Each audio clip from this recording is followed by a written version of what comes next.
Very good evening to one and all present over here. Let me take this opportunity to thank Joseph Washington for having organized this webinar sessions during this lockdown period and giving more emphasis to psychology and course of psychology. Most of you would have already attended the session on scope of psychology and counseling, which was held by Dr. Uma Bhaskar and this angel, Priya Mahesh, and got a lot of insights about the term counseling and psychology also. My session would be on counseling skills. As already introduced by Mrs. Angel Priya Mahesh, I am Dr. Kalyani Kenneth, Assistant Professor in the Department of Counseling Psychology, Madras School of Social Work. So the definition of counseling, as we all know, most of us would have come across the term counseling very frequently in various setups and would have understood in different dimensions. Here, our term counseling, given by layman and by resource persons or scholars, differ from each other. Counseling definition is professional guidance resolving personal conflicts and emotional problems is one of the definitions. Another definition of counseling is it is a contract meeting between a counselor and a counselee or a client, and this meeting happens at a set time, place, and for the sole benefit of the client. Counseling is relationship between counselor and counselee. Next slide, Joe. Is the next slide? Yeah.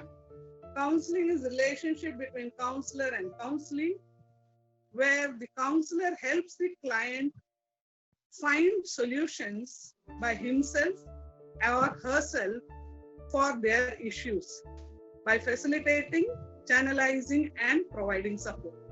Now, counseling, generally we say that it is more or less a talk therapy kind of thing, and people still have the stigma to visit professional counselors. They feel that counseling is something where you may get caught by the counselor when you're sharing your personal issues, or you may be known to others by going to a counselor, and they have a stigma thinking that counseling means it is meant only for people who have psychological problems. It is not such. Counseling, why counseling is essential, or why counseling skills? The counselor must listen, which is possible only by professional counselors. Most of us, you would have heard too, telling that teachers are counselors, mothers are counselors, any friend is a counselor. Those kind of discussions also and debates also keep going around, where they feel that anybody, Tom, Dick and Harry, could be a counselor. But actually speaking, counseling is more a professional course, and it requires professional skills which the counselor should possess. So the counselor must listen so that the client can develop thinking. The counselor must not judge so that the client can feel safe and respected. The counselor must pay attention so that the client can know you care for him or her. The counselor must accept the client's feelings so that the client can know he or she is not being judged. The counselor must think about the client so that the client can get the best help possible. The counselor must ask questions so that the client can develop his or her own thinking. And lastly, the counselor must summarize so that the client can hear his thoughts and know who he is or and know he is understood rightly by the counselor. Now, the skills are not that so very easy to be practiced. You need to undergo a course on counseling psychology, which is for 2 years, provided by most of the universities and colleges. One among them is our college, the Madras School of Social Work, which is situated in Casamighdal Road, Egmore, where we provide the professional skills of counseling throughout the 2 years with few of the theoretical papers, and more than 40% of practical component is being included, where you get hands-on experiences going to the field and gathering more case studies and dealing individually with the clients under supervision, attending conferences and so and so. So it is more very relevant for developing a skill among yourselves to become a professional counselor. Now, what is the aim of counseling? Aim of counseling is to provide emotional security and comfort, to promote insight, to generate self-awareness, and to facilitate confidence in the client. Now, when you say provide emotional security and comfort, most of us, we tend to go and attend to a counselor when we have some issue. So we feel that a third person, if we would say that counseling is a talk therapy and we could share our feelings and emotions with anybody in and around us, yes, it might be partially true. But speaking professionally, you might not be benefited out of it. When you approach a professional counselor, they tend to provide you more emotional security and comfort. First reason is you are going to a third person where you feel that you could open up and share your personal issues with the person. Second thing is promotes insight. The counselor's role or skill is very essential in helping the client to look within himself or herself, to see, to find solutions for his or her issues which they are coming across. And third is generate self-awareness, which is more essential for the individual client to know about himself and herself better in the process of finding solution to their problems. And finally, the counseling sessions would facilitate the client in developing confidence within themselves to find solutions for their issues and confidently arrive at solutions. Next, when is counseling being provided? When you are feeling overwhelmed or depressed. Yes, we all are now under lockdown, and we know that most of the issues that we are facing, one way or the other, directly or indirectly leads to depression. We are in the COVID-19 phase where we are all locked within the four walls. We are not able to interact with each other. We are not able to personally meet each other. We are not able to move around freely, and lot more, which knowingly or unknowingly leads some of us or most of us to depression, where it is essential that you go for counseling. Second, when you need someone to listen to you and help you work out what's most important. Yes, during Uma Bhaskar's session counseling, scope of counseling, she was carrying us throughout the lifespan from childhood till that of death or your geriatrics, and emphasizing on issues where most of us need or require counseling. Now, counseling is not going to denote you to be an abnormal person, and it is not that nobody requires counseling. I would in fact emphasize most of us and majority of us, including me, would require counseling in situations when we are astray or when we are depressed or when we are unable to make decisions. Yes, these are situations which most of us undergo. It is inevitable. We cannot escape from all of them. And it is not that our lives are made of bed of roses. There are few thorns here and there where and when we would also require some form of counseling.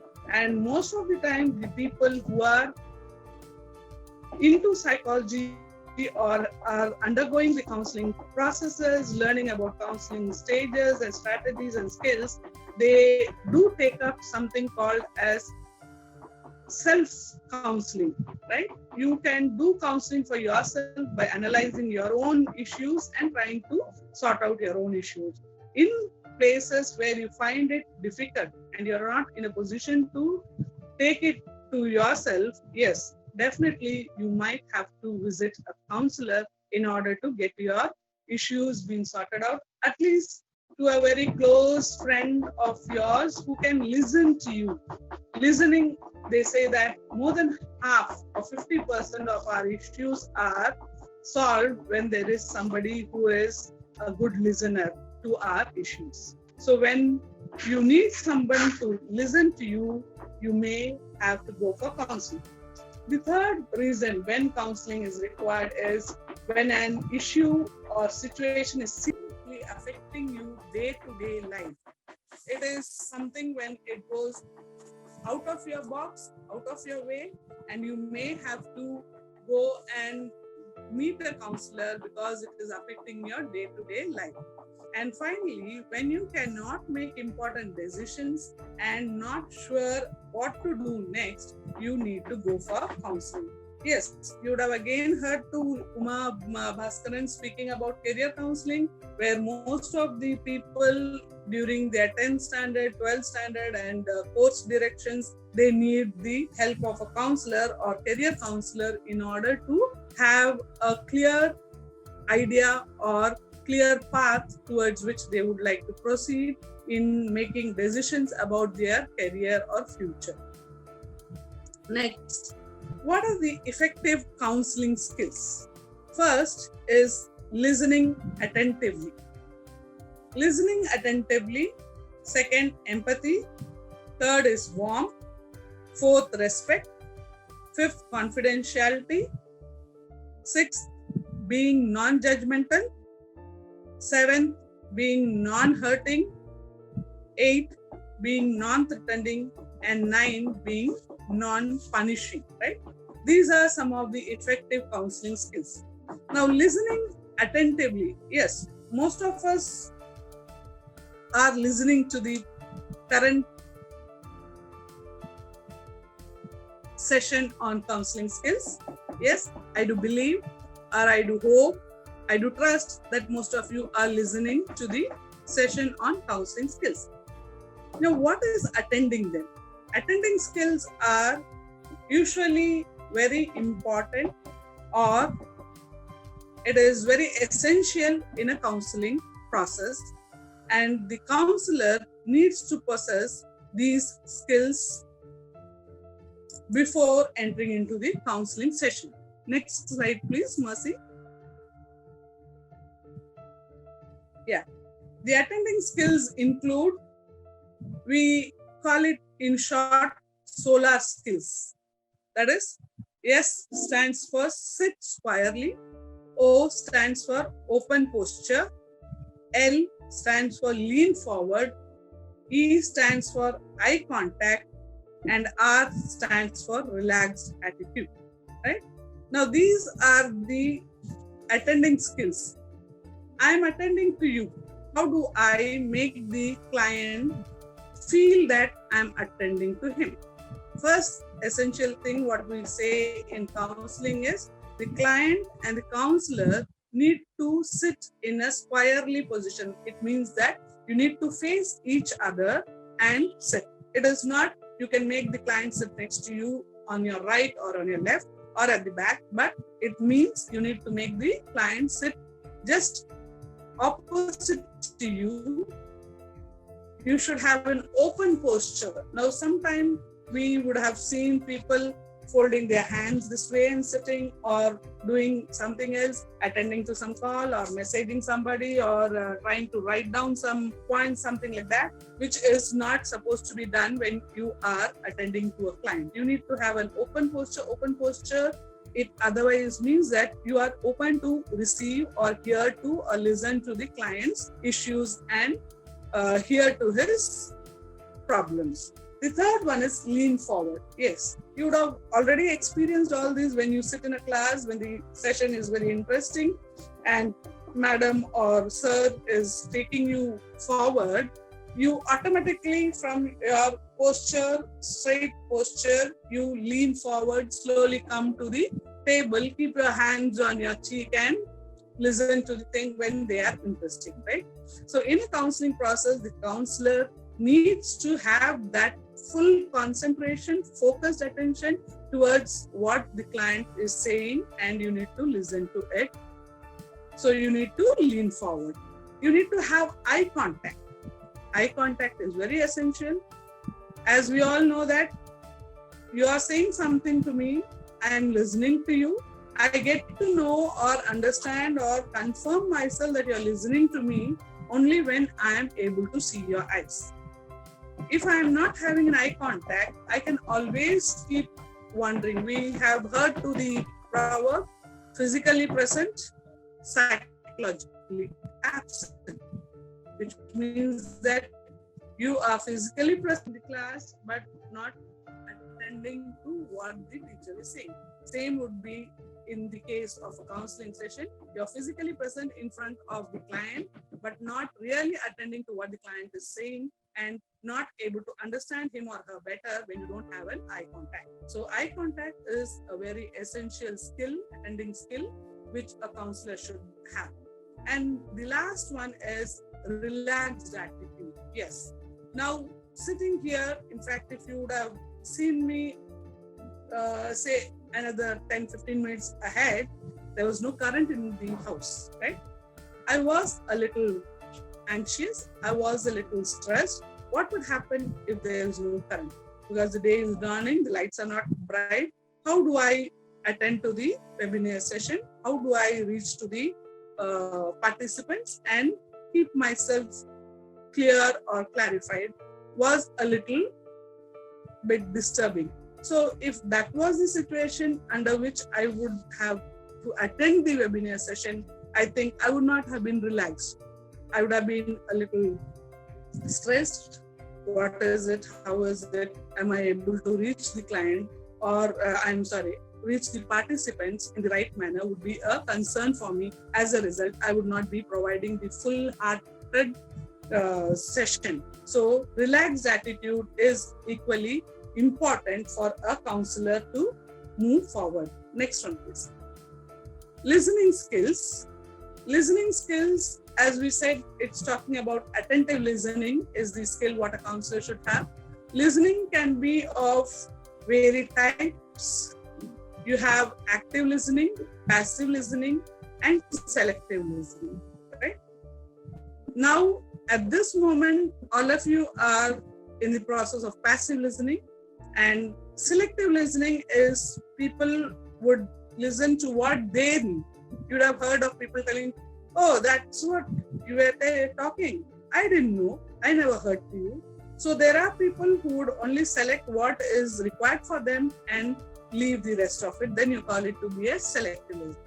Now, attentive listening is what? Is something where you are having an open-minded listening, which helps the person to experience and express his or her feelings, which helps the person develop self-help skills and sense of responsibility, and it helps reduce defensive behavior and takes a positive and constructive problem-solving approach. Now, a counselor needs to be an attentive listener, right? Where he or she should have an open-minded listening, not carrying some preoccupied notions, not having some kind of thoughts already existing in the mind, which could disturb in the process of listening to the client. So if you are going to have an open-minded listening skill, you will be able to do the following. Next slide, please. Types of responses. Now, when you are in the process of counseling, your client would come out with responses where the counselor will be doing or responding to it in various ways. One is evaluative response, 2 interpretative response, 3 supportive response, 4 probing response, and 5 is understanding the response. Now, when you say evaluative response, the counselor, while undergoing the counseling process along with the client, is attentively listening to the client's issues or problems. While listening to the issues and problems, the counselor might make judgments as good or bad, whether the client, whatever he or she is sharing, is right or wrong. And we call it to be as evaluative response. It's trying to infer a meaning behind a problem statement. The counselor comes and shares with you his or her problem, and the counselor tries to infer a meaning, tries to go deep into it and tries to identify or diagnose what could be the problem that the client is wanting to share with. A supportive response is one where being reassuring and calm. Yes, when the client shares something, confidentiality needs to be maintained. At the same time, you need to reassure the client, telling that yes, you are supportive to him or her in helping him or her come out of the issue and solve it. The fourth one is probing. Probing responses. There are clients who might be a little introvert kind of, who may share few and disclose few issues and keep rest of it to themselves. In such a case, the counselor needs to probe or get into more clarifications in order to gather further information from the client. And the last response is understanding, where the counselor needs to confirm with the speaker that the listener has understood the message correctly.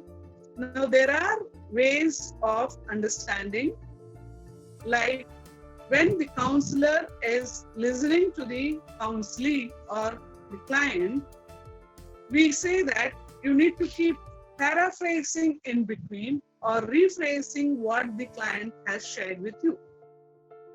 It is not possible for a counselor to remember everything what the counselee is sharing to the counselor. So the counselor needs to break these sessions in smaller bits and reframe or confirm with the speaker that this is what you had shared with me. Am I correct? Am I right? You need to keep confirming from the counselee then and there, so that the counselee starts feeling that you are able to understand him or her better. And this is called as understanding responses. Now, what are the types of questions, right?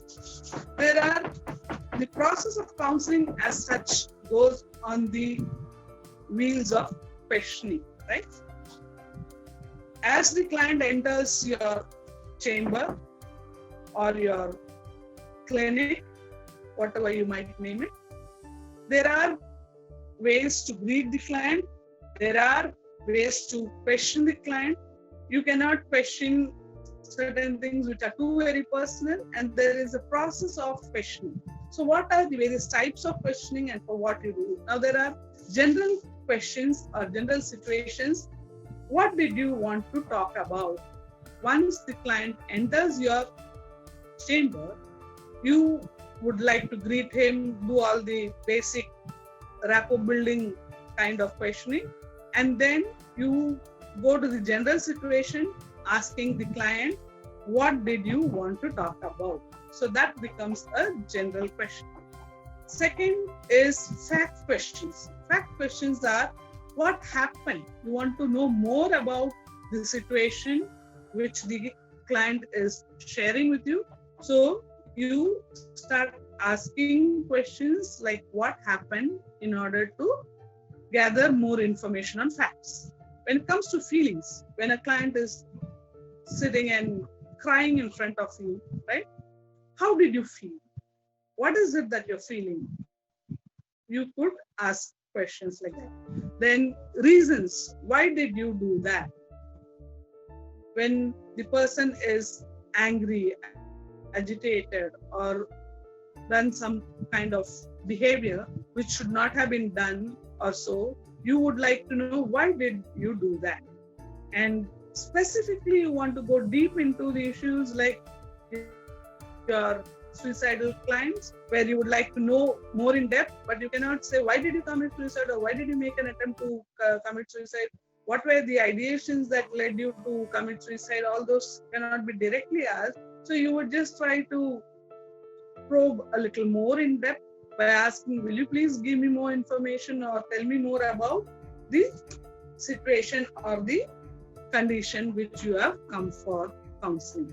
Next, understanding the responses. In understanding the responses, there are various ways of understanding the responses, whether the counselor is going on the right track, whether the counselor is able to understand the client's feelings, perceptions, attitudes, and thoughts in the right manner. You need to do rephrasing, or you call it as paraphrasing, or you can even call it as summarizing. These are nothing but focusing on the main points of the conversation. Now, there are clients who will keep talking, and they would only say little about the issue and give you a lot of misleading ideas or thoughts. So the counselor needs to identify, that's what we earlier spoke, trying to find out what is behind the problem and diagnosing the client rightly, right? So there you try to focus yourself. You will be getting some clues, you will be getting some words, but not in depth. So you need to identify that, and you need to ask or repeat it to the client, telling that, see, this is what you have told you. You go back to it. Sometimes they may try to mislead the counselor itself and not trying to get counseled or not wanting to share their person. So you need to rephrase it and paraphrase it and summarize and keep on telling the client, this is what you had told. Can you come back to that position, or can you come back to that point of discussion so that you can get more information over it. Then coming to reflecting kind of responses, conveying that the feelings or emotions are understood. Now, if a person is sharing something very depressed kind of thing or a grief situation, you need to keep reflecting to that. You cannot just keep looking at their face and nodding your head and just saying, yeah, I'm listening that. But you need to reflect by saying that, yes, I know that you're undergoing a very difficult situation, and convey that the feelings or emotions, what you're trying to share, I'm able to understand it better, right? So those kind of reflecting in verbal manner to the client is essential. And then the third one is reframing to facilitate the person to think from others' perspective and develop insight. Now, generally, when people come for counseling, one of the major issue what they have is they find it difficult to make decisions. So for making decisions, you need to think out of the box. If you're going to stick on to the usual way, now you would have heard of similar problem, what you're undergoing, one of your friend would have just shared. So you start taking the friend's solutions for your same problem and try to sort it out. And it might not give you the fruitful result. So what you do is you are stuck with the situation and unable to think out of the box and come out of the situation and try to find out alternatives for it. So the counselor mainly tries to, reframing is nothing but trying to facilitate the client by giving them some kind of inputs in order to make them think from other perspective. If this could be done the other way, what will be the result? If you are not having money for this, what other alternative ways are there for approaching or getting money? And trying to help them develop their insight. Insight is what we all have an insight, and if we look within us, there are a lot of strengths within us, but we do find very little time to go through it or spend time for ourselves to look within ourselves and trying to find, yes, for every difficult situation there is a solution. And we do believe that God gives punishment, God gives problems or difficulties to people who can find solutions for the problem. So that is where we stand. We all have the solutions within us, but we have never looked within us and tried to find solution. And hence we go in search of a counselor, and the counselor tends to help us in finding the solution for our problems by helping us look within ourselves, which we call it as develop insights, right? Next slide, Mercy. Empathy. Empathy, as most of us would have heard, empathy is nothing but putting ourselves in the other person's shoe. It's nothing but trying to feel, trying to understand, trying to think, trying to get into the emotional state of the client and responding to the situation is what we call as empathy.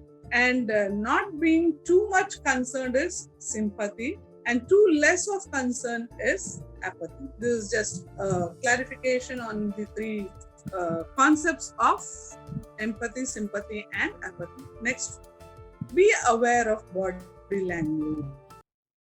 Yes, we all have heard of various languages, English, Hindi, Tamil, Hindi, Bengali, and other things, right?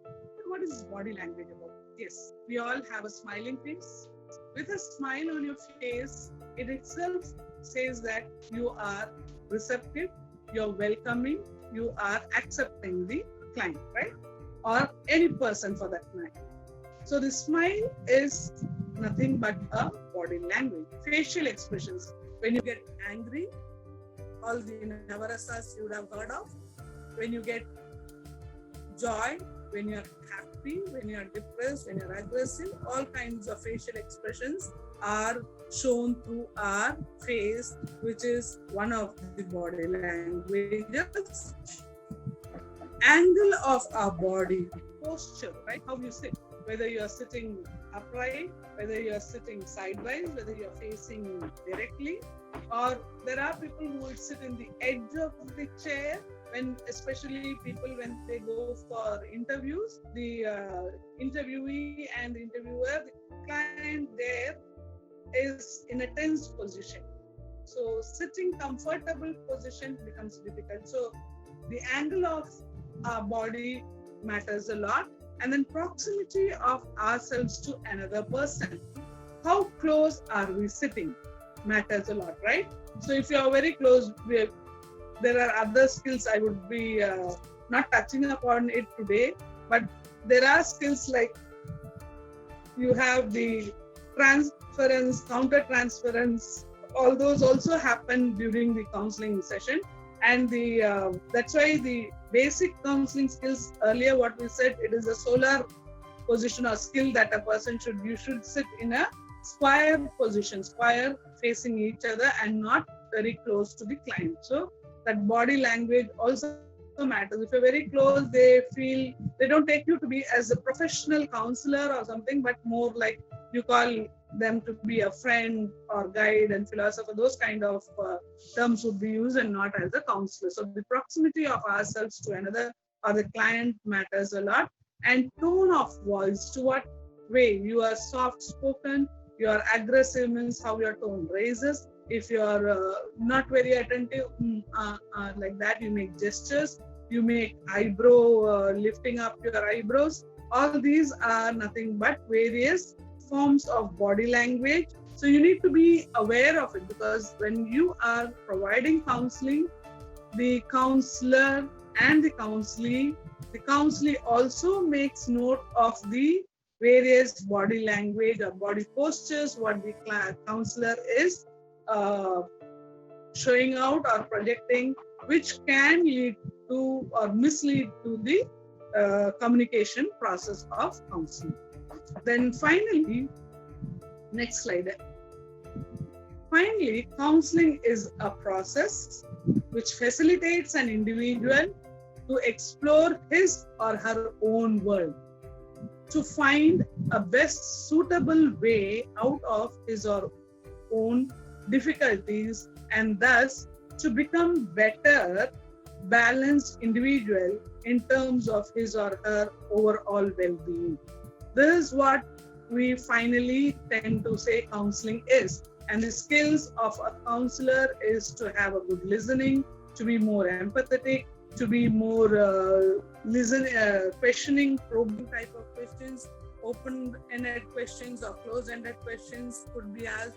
Open-ended questions would be to probe more into the personal matters and try to try to diagnose the problem what the counselee is undergoing. And closed-ended would be like yes or no, true or false, those kind of questions where you might not be able to reach to the client's in-depth situations. So these are some of the counseling skills what a counselor should possess during the time of providing counseling to the client. And there are many more which can keep going on, like you have which I touched upon in between. I didn't go specifically to it, like communication skill, relationship building skills, then information giving skills, reflection skill, which I spoke about. Rapport building is one of the essential skill and the first stage of counseling. Like rapport building is an art of establishing trust, respect, and cooperation from the client is very essential during the counseling process. And then there are ways of self-awareness, empathy, acceptance, reassurance, and a lot more of skills are there. These are some of the basic skills what a counselor should possess while providing counseling. So with this, I come to the end of my session. Thank you all for your very patient listening and cooperation during this webinar session on counseling skills. I hope I was able to disseminate and delegate some important points for the benefit of the participants. Thank you. My contact, next slide, Mercy. My contact email ID is kalyanikenneth@mssw.in and my cell number is 98416 16140. Thank you. Thank you, one and all.